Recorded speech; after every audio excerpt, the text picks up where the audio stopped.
In the IELTS test, you hear some recordings and you have to answer questions on them.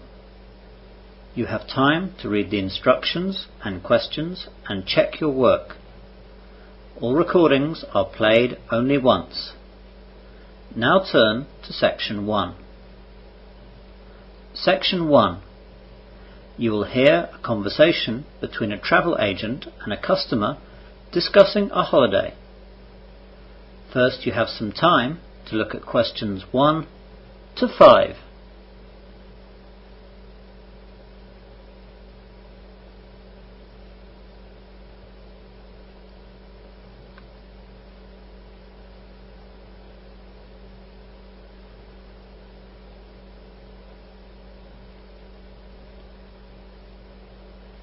You will see that there is an example.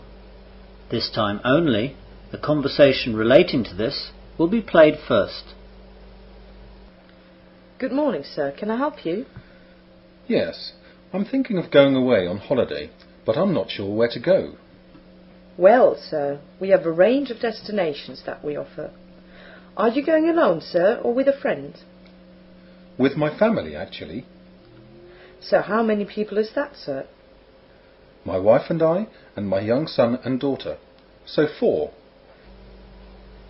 So, 4 is the correct answer. Now we begin. You should answer the questions as you listen, as the recording is not played twice. Listen carefully to the conversation and answer questions 1 to 5. Good morning, sir. Can I help you? Yes, I'm thinking of going away on holiday, but I'm not sure where to go. Well, sir, we have a range of destinations that we offer. Are you going alone, sir, or with a friend? With my family, actually. So how many people is that, sir? My wife and I, and my young son and daughter. So 4. Fine. Now, with a young family, can I assume that you'd like to go somewhere warm? Oh yes, a beach holiday. That's what we're looking for. Right. I'll just take some personal details, sir. First of all, what's your name? George Collins. Collins? Is that Collins? Yes, that's right. Thank you. And what about your wife and children? My wife's name is Jane. My boy's name is Mike, and my little girl is Jennifer. How old are the children? Mike's 7, and Jennifer's 4. Ah, they're quite small then. Oh yes, we just need a safe little place, a warm climate, a quietish, safe beach, a pool, preferably, and lots of small restaurants and bars near the hotel. Would you want any creche facilities in the hotel so you and your wife can get away when you want? No, I work quite hard, and I don't see the kids as often as I want at home, so I am looking forward to spending all my time with them. And what eating arrangements do you want? Just half board, please. We'll have breakfast at the hotel, but we'll eat lunch and dinner at a beach cafe.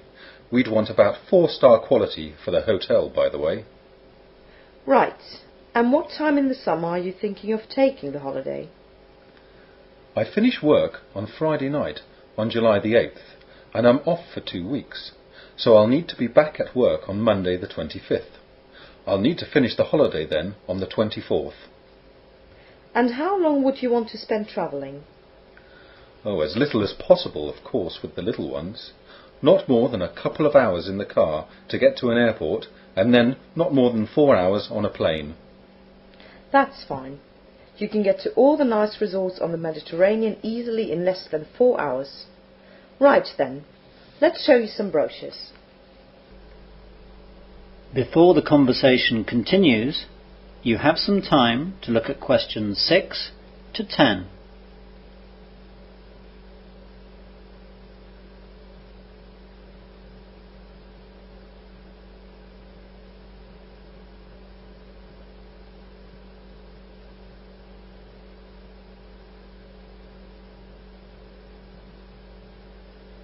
Now listen carefully and answer questions 6 to 10.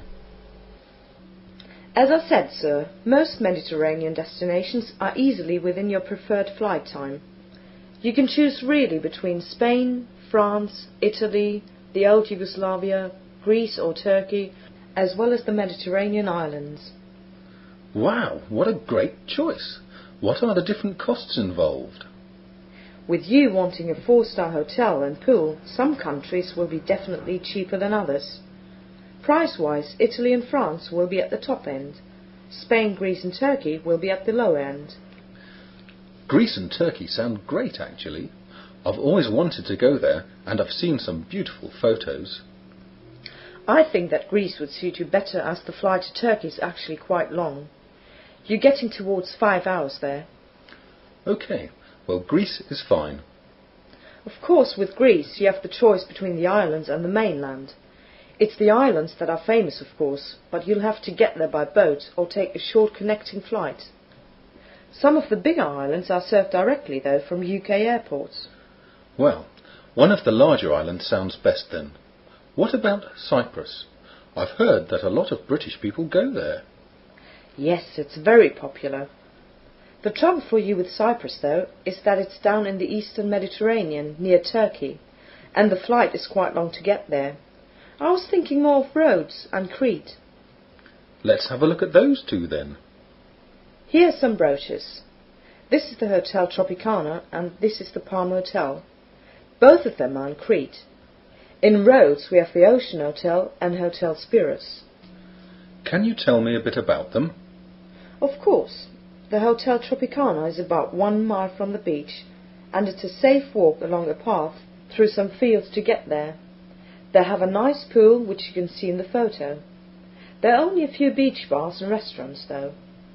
It's really quiet, away from all the bustle of other tourist destinations. The Palm Hotel is further from the beach, about 2 miles, but it has a minibus service that goes to and from the beach all day. The hotel itself is in quite a busy tourist town that has lots of bars, restaurants and discos. It's great for going out. I don't know if either of those suit us. We don't want noisy, and we don't want a long way to the beach. Let's have a look at the Rhodes hotels then. The Ocean Hotel is right on the beach. It's less than 5 minutes usually to get to the beach area from the rooms. The hotel is quite a long way from the main town, and people usually take all their meals in the hotel.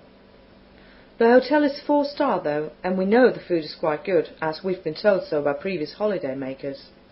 Hotel Spiros is a family-run hotel, also quite close to the beach. About 5 or 10 minutes walk. It's in a small village and has a small swimming pool as well.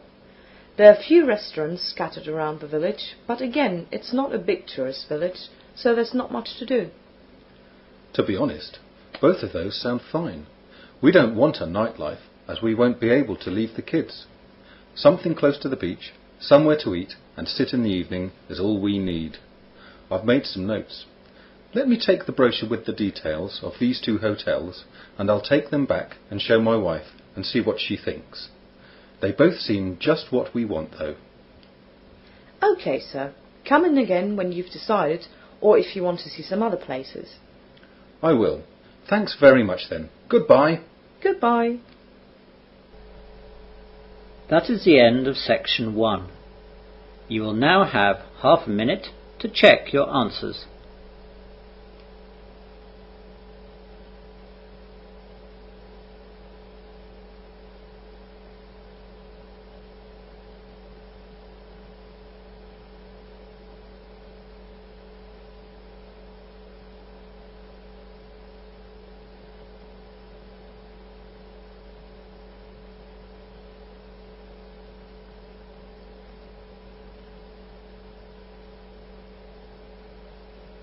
Now turn to section 2. Section 2. You will hear a man giving an orientation talk to new holiday makers at the Solaris Hotel and Holiday Village. First you have some time to look at questions 11 to 15.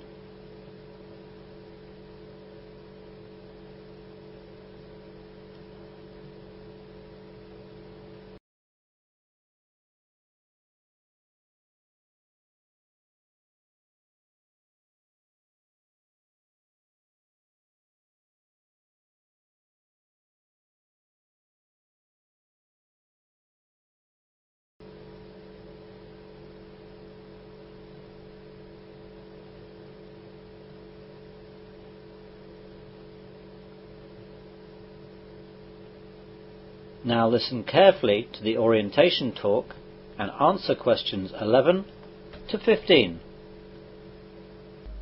Good morning everyone, and welcome to your first morning here at the Solaris Hotel and Holiday Village.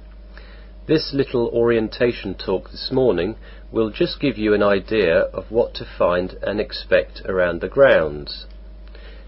Let's begin by looking at meals. We have 3 different restaurants and you are at liberty to eat at any of them.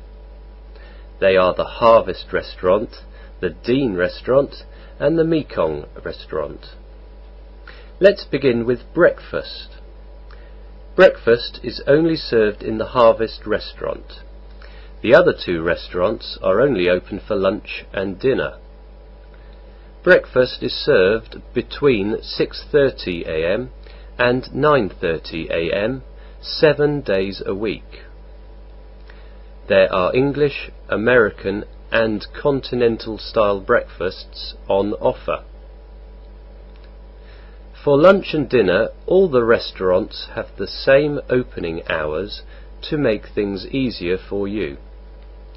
Lunch is served from 12 noon to 2:30 p.m.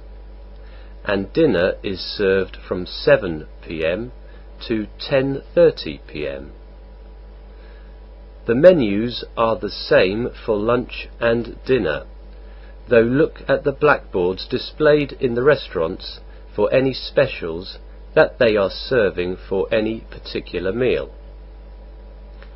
The style of food is different in each of the restaurants. The Harvest serves traditional English food, though with plenty of the foreign dishes which are popular in the UK, such as curry and spaghetti. The Dean specialises in fish and seafood, and the Mekong offers you a selection of dishes from the Far East. Not just from Vietnam, as the name suggests, but Chinese, Thai, Malay and others. You don't have to pay in any of the restaurants unless an extra supplement is needed for some of the specials. All soft drinks are also free, though we charge for alcoholic drinks. You can choose to pay any bill that you may incur at the end of the meal itself, or you can put it on your main bill, which you can pay when you leave at the end of your holiday. There is also a bar menu in the main bar, which serves pretty good pub food, and if you have any late night munchies, there is a takeaway open until 2:30 a.m. which sells fast food. Good for those of you who are returning in the early hours from a disco or club. You now have some time to look at questions 16 to 20.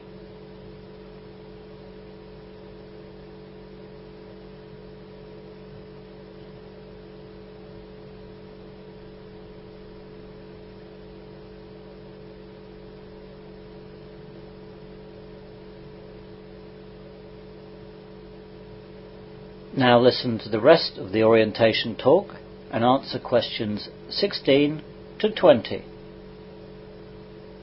Now let's look at some of the things that you can do here during your stay with us. Of course, we have our main beach, which is popular with everyone. There is also an adult beach, which is prohibited to anyone less than 17 years of age. This allows those of you without children to get some peace and quiet on the beach. The main beach has 2 lifeguards on duty from 9 a.m. to 6 p.m. The adult beach has no lifeguards.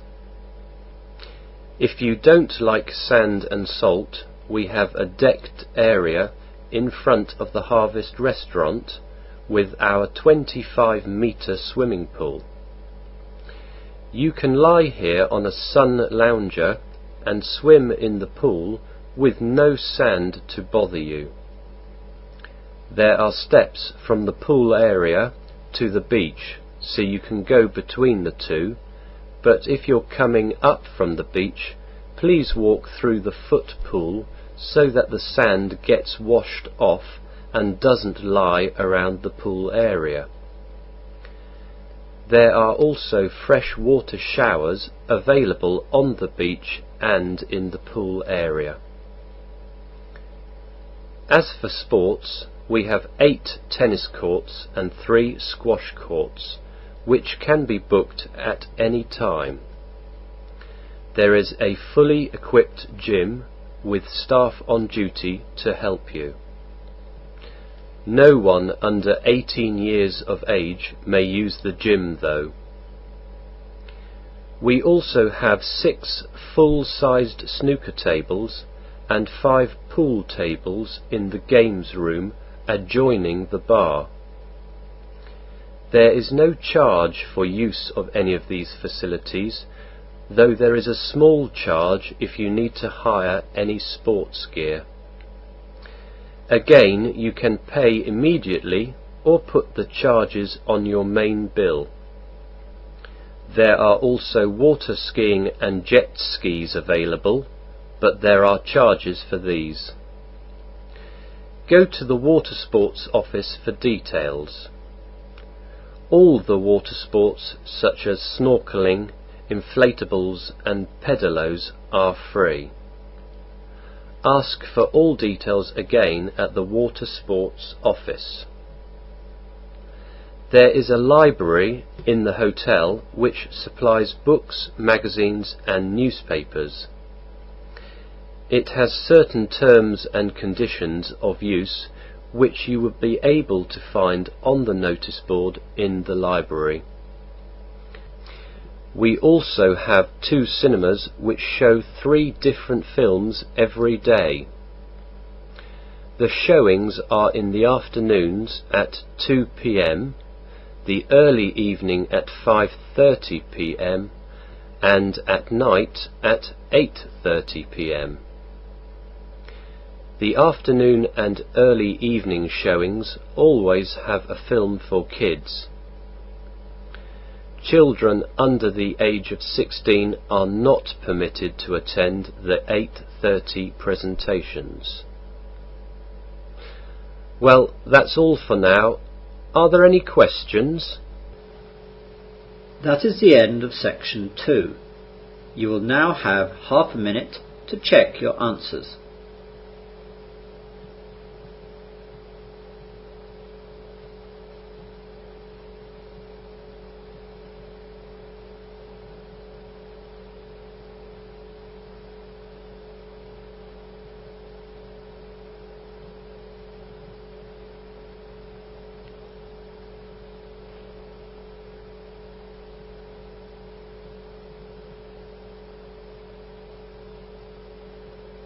Now turn to section 3. Section 3. You will hear 2 students giving a presentation to a seminar group at their university. First, you have some time to look at questions 21 to 26.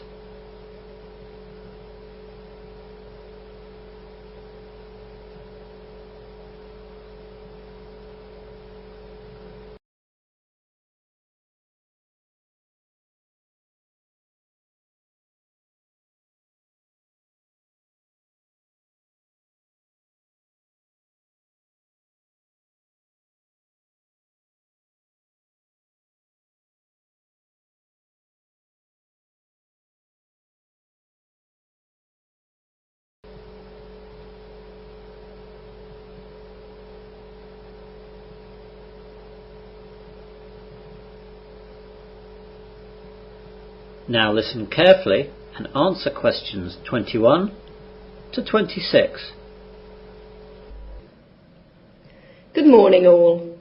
Glad to see you're all on time today.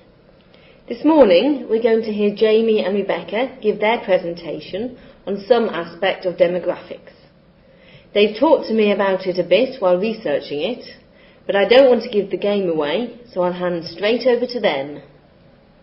Hi everyone. As Dr. Rees said, Rebecca and I are going to give our demographics presentation. Both Rebecca and I also study languages, so we decided to look at the world's different languages and the ones that are the most important, both now and in the future. Rebecca's going to start off. Okay, everyone. Who knows what the world's most spoken language is? I thought it was English, isn't it? Well, it's an ambiguous question. If you just look at how many individual speakers there are around the world, then the answer is Mandarin Chinese, with 836 million speakers. English was second until a few years ago, but it has since been overtaken by Hindi, with 333 million speakers, and Spanish, with 332 million speakers. Now English is after Spanish, with 322 million speakers. Oh yes, South America. I didn't think of that. Yes, it's easy to forget. You can look at Rebecca's question, though, in a different way if you look at the number of countries that use English. English is a massive 115, ahead of French, Arabic and Spanish, with 35, 24 and 20 countries respectively. English has different statuses around the world. Core countries are where English has a full official status, like England, the US and Australia. In outer core countries, English has some official status, as in India, and then there are fringe countries, such as Japan and the UAE, where it's used a lot in business and tourism. A more important list is the world's most influential languages. This was compiled by weighing 6 factors, which were the number of primary speakers, the number of secondary speakers, the number and population of the countries where the languages are used, the number of major fields using the language internationally, the economic power of countries using the languages, and socio-literary prestige. And the list shows the following in order of the most influential: English, French, Spanish, Russian, Arabic, Chinese, German, Japanese, Portuguese and Hindi. You now have some time to look at questions 27 to 30.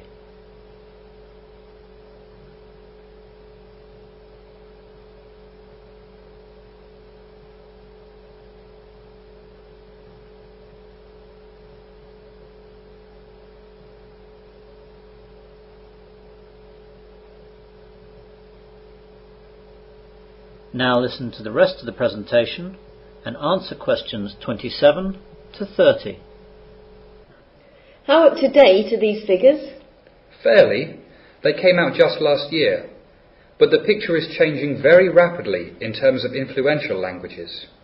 There are certain large countries which are about to emerge on the world stage, and their economies are starting to influence the world balance of power.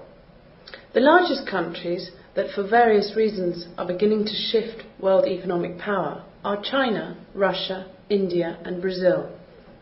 The sizes of the populations, along with the cheap labour and raw material prices which are available in these countries, are causing this shift. As a result, every year the demand for people knowing the languages of these countries is growing enormously. In addition, the demand for teachers and English language training is also enormously increasing. Western teachers are going to the countries and their nationals are coming over here. As well as business, the education sector is getting a huge boost from the opening up of these economies. So, will China be the major powerhouse, as everyone says? Definitely, but maybe not the biggest. Many experts predict that India's population will soon surpass China's. Bangladesh's population could too. It all points to world economic power being held in Asia, though. English will probably remain important, though. Chinese is difficult to learn, and English also has some official status in India. English is easy to learn and has the advantage, for better or worse, of being the language that everyone wants to learn.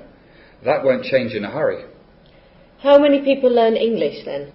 The number of spoken languages nowadays is estimated between 2,500 and 7,000.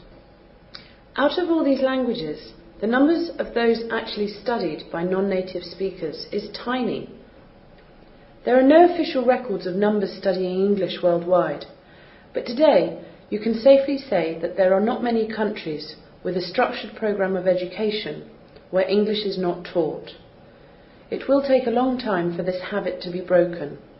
At the moment, it's getting stronger.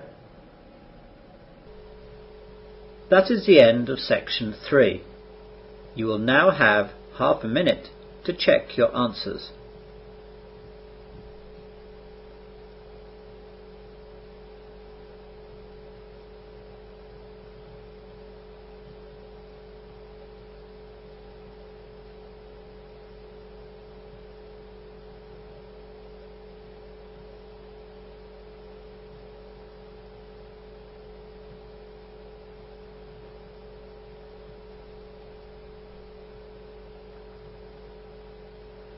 Now turn to section 4. Section 4. You will hear part of a humanities lecture on mad cow disease. First, you have some time to look at questions 31 to 35.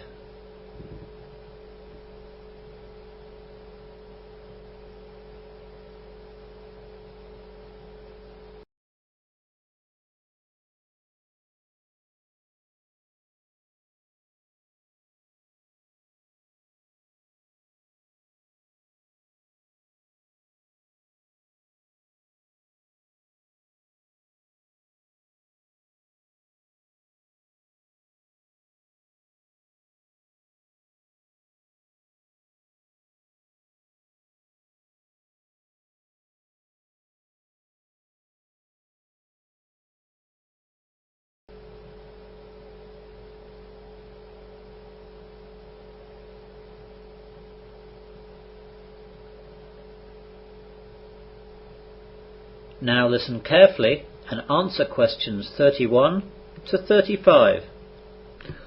Good morning, ladies and gentlemen, and welcome to this humanities lecture. Today we're going to continue our look at the modern diseases that afflict society. We're going to look at quite a famous but rare disease. The popular name for this disease is mad cow disease. It's been so named because it's most often found in the brains of cattle.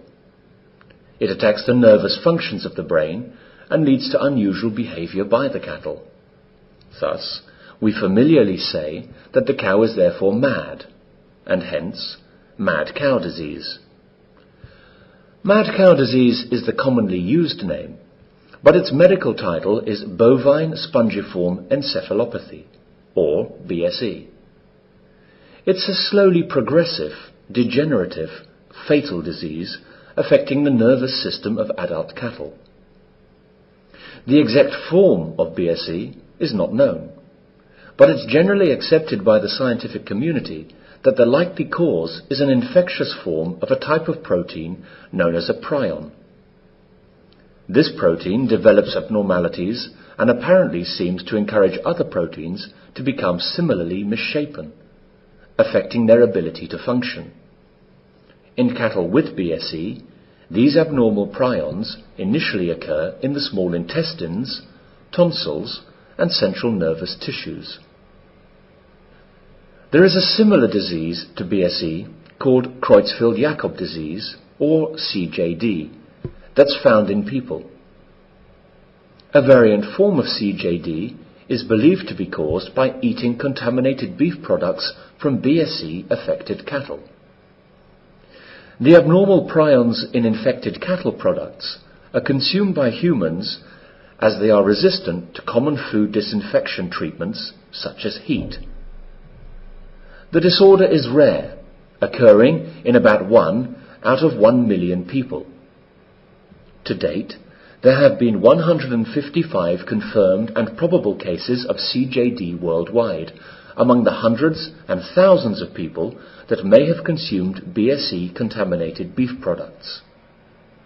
Most of the cases have occurred in the UK. The one US case was in a young woman who contracted the disease while residing in the UK and developed symptoms after moving to the US. You now have some time to look at questions 36 to 40.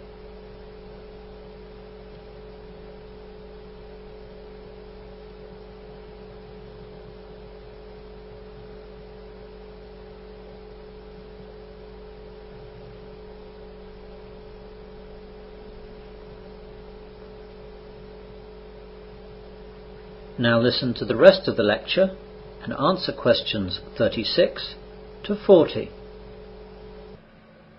CJD is a disorder involving rapid decrease of mental function and movement.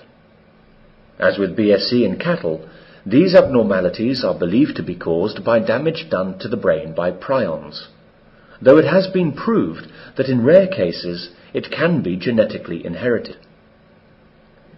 CJD tends to affect younger people, beginning between the ages of 20 and 70, with average age at onset of symptoms in the late 50s. Early symptoms include personality changes and difficulty with coordination. Once symptoms appear, the disorder progresses rapidly and may be confused with other types of dementia, such as Alzheimer's disease. CJD, though, is distinguished by extremely rapid progression from onset to symptoms to disability and death. So, how did BSE and CJD come about? We've not read about them in the history books. These appear to be new diseases. BSE was first reported in the United Kingdom. The exact origins of BSE remain uncertain, but it is thought that cattle initially may have become infected when given feed contaminated with scrapie-infected sheep meat and bone meal. Scrapie is a sheep prion disease similar to BSE in cattle. The scientific evidence suggests that the UK BSE outbreak in cattle was then spread by feeding BSE-contaminated cattle protein to calves. Thus, we have created the disease ourselves. Cattle, naturally, are grazers, feeding on grass. We have given cattle feed derived from sheep, an unnatural food for cattle. We have compounded our mistake by also feeding young cattle with feed derived from older cattle, making them cannibals. There is a kind of horror associated with it when we look at it like this. There is also a kind of poetic justice that the disease is passed down to us as we consume the animals that we have infected. Moving on now. Are there any questions with what I've said so far?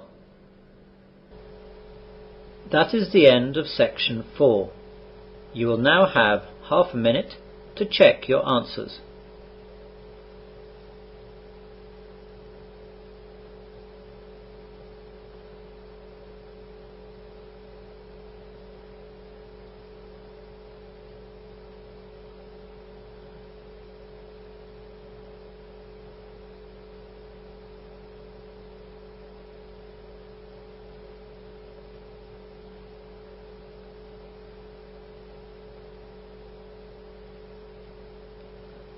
That is the end of listening test 8. In the IELTS test, you would now have 10 minutes to transfer your answers to the listening answer sheet.